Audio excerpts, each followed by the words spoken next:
नमस्कार मित्रांनो, अभ्यासवाणी या चॅनलवर तुमचं स्वागत आहे. अभ्यासवाणी रोज अभ्यास रोज प्रगती. भारतीय राज्यव्यवस्थेत राष्ट्रपती पदाबद्दल एक कायम विरोधाभास चर्चेला जातो.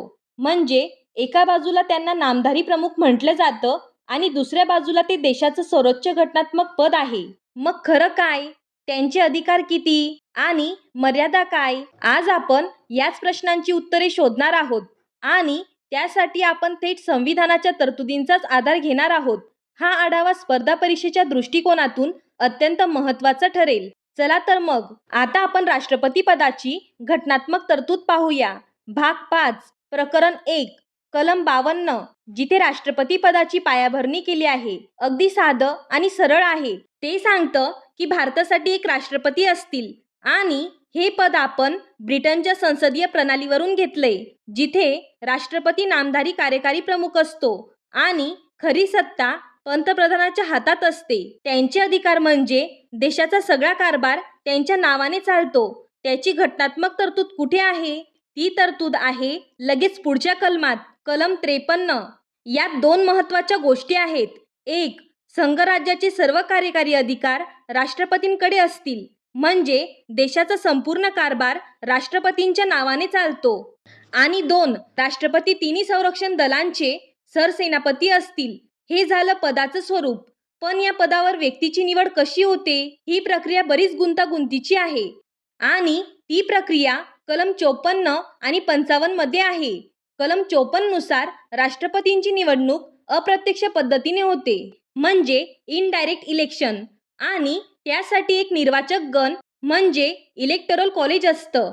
या निर्वाचक गणात कोण असतं हे परीक्षेसाठी खूप महत्त्वाचं आहे. आता तुम्हाला प्रश्न पडला असेल, कोण असतात हे सदस्य? यात संसदेच्या दोन्ही सभागृहांचे म्हणजे लोकसभा आणि राज्यसभा यांचे केवळ निर्वाचित सदस्य असतात. तसेच सर्व राज्यांच्या विधानसभांचे केवळ निर्वाचित सदस्य म्हणजे आमदार. 17व्या घटना दुरुस्तीनुसार दिल्ली, पुदुच्चेरी आणि आता जम्मू काश्मीर या केंद्रशासित प्रदेशांच्या विधानसभांचे निर्वाचित सदस्यही 17वी घटना दुरुस्ती 1992 ने यात सहभागी होतात. यावरून स्पष्ट होते की नामनिर्देशित सदस्य राष्ट्रपतीच्या निवडणुकीत भाग घेत नाहीत. यामागे काही विशेष कारण आहे. ते म्हणजे यात एक स्पष्ट तर्क आहे. राज्यसभेतील 12 आणि लोकसभेतील पूर्वीचे जे 2 अँग्लो इंडियन सदस्य होते ते राष्ट्रपतींनीच नामनिर्देशित केलेले असतात. मग जर त्यांनाच राष्ट्रपती निवडणुकीत मतदानाचा हक्क दिला तर तो एक प्रकारे हितसंबंधाचा संघर्ष म्हणजे कॉन्फ्लिक्ट ऑफ इंटरेस्ट ठरू शकतो. म्हणूनच निष्पक्षता रोखण्यासाठी त्यांना या प्रक्रियेतून वगळण्यात आलं आहे. ही झाली मतदार यादी. पण मतदानाची पद्धतही वेगळी आहे. ती पद्धत कलम 55 मध्ये दिली आहे. तिचं नाव आहे प्रमाणशीर प्रतिनिधित्व आणि मतदान पद्धत आहे एकल संक्रमणीय मतदान. इथे एक व्यक्ती एक मत लागू होत नाही, कारण प्रत्येक आमदार आणि खासदाराच्या मताचं मूल्य वेगळं असतं. ते त्या राज्याच्या लोकसंख्येवर आधारित असतं. म्हणजे उत्तर प्रदेश सारख्या मोठ्या राज्याच्या आमदाराच्या मताचं वजन सिक्कीम सारख्या लहान राज्याच्या आमदारापेक्षा खूप जास्त असतं. याशिवाय परीक्षेसाठी काही महत्त्वाचे मुद्दे आहेत. निवडून येण्यासाठी उमेदवाराला 50% पेक्षा जास्त मतांचा निर्वाचक कोटा म्हणजे इलेक्टोरल कोटा पूर्ण करावा लागतो. या निवडणुकीला पक्षांतरबंदी कायदा लागू होत नाही. आणि सर्वात महत्त्वाचं म्हणजे कलम 71 नुसार निवडणुकीतील कोणताही वाद फक्त आणि फक्त सर्वोच्च न्यायालयातच सोडवला जातो. तर बघा, आता आपण पदाचा कार्यकाळ, पात्रता, शर्तीबद्दलच्या कलमांचा वेगाने आढावा घेऊया. कलम 56 नुसार पदावधी 5 वर्षांचा असतो आणि राष्ट्रपती आपला राजीनामा उपराष्ट्रपतींकडे देतात. तसेच फेरनिवडणुकीबद्दल कलम 57 मध्ये आहे. भारतात एक व्यक्ती कितीही वेळा राष्ट्रपती होऊ शकते. यावर कोणतीही मर्यादा नाही. हे अमेरिकेपेक्षा वेगळं आहे. तिथे फक्त 2 वेळा अध्यक्ष होता येतं आणि पात्रतेच्या अटींमध्ये काही खास अट आहे. कलम 58 नुसार भारताचा नागरिक आणि वय 35 वर्ष पूर्ण यासोबतच उमेदवार लोकसभा सदस्य बनण्यास पात्र असावा, ही एक महत्त्वाची अट आहे. आता तुम्हाला प्रश्न पडला असेल, लोकसभा सदस्यच का? यामागे काय तर्क आहे? तर बघा, राष्ट्रपती हे जरी नामधारी प्रमुख असले तरी ते संसदीय प्रणालीचा भाग आहे आणि त्यांनी लोकसभेची पात्रता पूर्ण करावी अशी अपेक्षा असते. याशिवाय कलम 59 पदाच्या शर्ती सांगतं आणि कलम 60 नुसार राष्ट्रपतींना भारताचे सरन्यायाधीश शपथ देतात. राष्ट्रपतींना इतके अधिकार आहेत, पण ते अमर्याद नाहीत. समजा जर राष्ट्रपतींनीच घटनेचा भंग केला तर त्यांना पदावरून हटवण्याची तरतूद आहे आणि ती तरतूद म्हणजे राज्यघटनेतील सर्वात कठीण प्रक्रियेपैकी एक, महाभियोग, इम्पीचमेंट, ज्याची माहिती कलम 61 मध्ये आहे. ही प्रक्रिया आपण अमेरिकेच्या संविधानातून घेतली आहे आणि ती केवळ संविधानाचा भंग या एकाच कारणासाठी सुरू करता येते.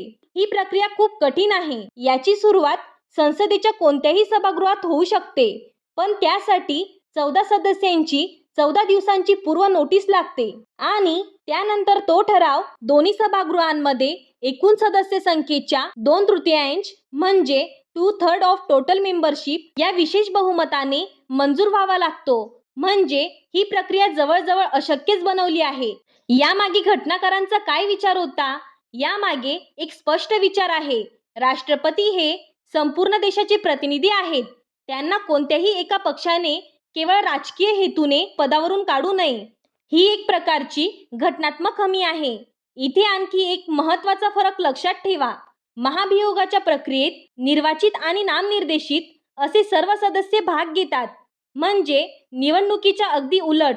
शेवटी कलम 62 सांगतं की जर पद रिक्त झालं तर उपराष्ट्रपती जास्तीत जास्त 6 महिन्यांसाठी प्रभारी राष्ट्रपती म्हणून काम पाहू शकतात.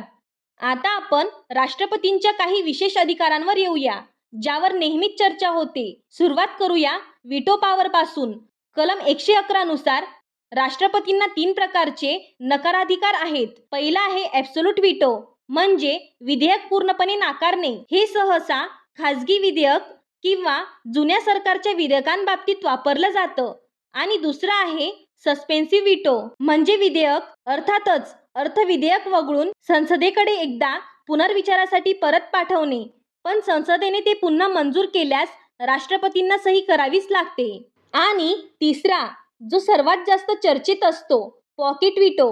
पॉकेट व्हीटो म्हणजे विधेयकाला खिशात टाकून विसरून जाणे. म्हणजे राष्ट्रपती विधेयकाला हो पण म्हणत नाहीत आणि नाही पण म्हणत नाहीत. ते फक्त त्यावर कोणताही निर्णय घेत नाहीत आणि संविधानात यासाठी कोणतीही वेळेची मर्यादा नाही. याचं सर्वात प्रसिद्ध उदाहरण म्हणजे न्यानी झैल सिंग आणि पोस्ट ऑफिस विधेयक. 1986 मध्ये राष्ट्रपती न्यानी झैल सिंग आणि पंतप्रधान राजीव गांधी यांच्यात मतभेद होते. त्यावेळी त्यांनी या अधिकाराचा वापर करून भारतीय पोस्ट ऑफिस विधेयकाला अनिश्चित काळासाठी रोखून धरलं होतं. पुढचा महत्त्वाचा अधिकार आहे अध्यादेश काढण्याचा, म्हणजे ऑर्डिनन्स. संसदेला बगल देण्याचा हा एक मार्ग आहे असं म्हटलं जातं. काही अंशी ते खरं आहे, पण त्यावर बंधनही आहेत. कलम 123 नुसार जेव्हा संसदेचे अधिवेशन चालू नसते आणि देशावर एखादं संकट असतं, तेव्हाच अध्यादेश मंत्रिमंडळाच्या सल्ल्याने काढता येतो. पण संसदेचं सुरू झाल्यावर 6 महिन्यांच्या आत त्याला मंजुरी मिळणं बंधनकारक आहे, नाहीतर तो रद्द होतो. म्हणजे हा अमर्याद अधिकार नाही. कूपर खटल्यानुसार जर सरकारने याचा गैरवापर केला तर न्यायालय त्यात हस्तक्षेप करू शकतं. आणि महत्त्वाचं म्हणजे हा राष्ट्रपतींचा स्वविवेकाधिकार नाही. आणि शेवटी उरतो क्षमादानाचा अधिकार. कलम 72 नुसार राष्ट्रपतींना क्षमादानाचा अधिकार आहे. लष्करी न्यायालयाने दिलेली शिक्षा, केंद्रीय कायद्यानुसार झालेली शिक्षा आणि सर्वात महत्त्वाचं म्हणजे मृत्यूदंड, म्हणजे फाशीची शिक्षा माफ करण्याचा अधिकार त्यांना आहे. हा न्यायालयीन अधिकार नाही, हा एक कार्यकारी अधिकार आहे. राष्ट्रपती पदाची ही गुंतागुंतीची रचना आपण समजून घेतली. आता पुढील भागात आपण उपराष्ट्रपती पदाकडे वळूया. हा व्हिडिओ उपयुक्त वाटला असेल तर चॅनलला लाईक, शेअर आणि सबस्क्राईब करा. अभ्यासवाणी म्हणजे कन्सेप्ट बेस्ड लर्निंग. थँक्यू. अभ्यासवाणी, रोज अभ्यास, रोज प्रगती.